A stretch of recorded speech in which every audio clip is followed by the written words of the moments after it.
तर धनंजय मुंडे यांच्या याच मागणीवर भुजबळांनी प्रतिक्रिया दिलेली आहे। आपल्याकडे धनंजय मुंडेंसाठी काम असल्याचं त्यांनी म्हटलेलं आहे। पक्षाने जबाबदारी देईपर्यंत आपण ओबीसींचं काम करावं असा सल्ला भुजबळांनी त्यांना दिलाय।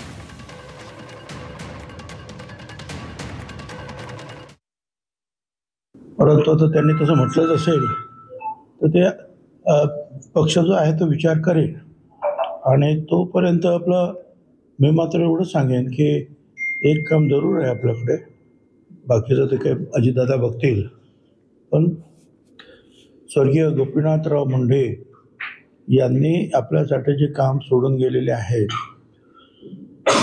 ओबीसीचं आरक्षण करणे, ते काम मात्र जे आहे आणि त्याच्यामध्ये आपण सहभागी झालं तर बरं आहे, त्यांचं पण स्वप्न पूर्ण होईल।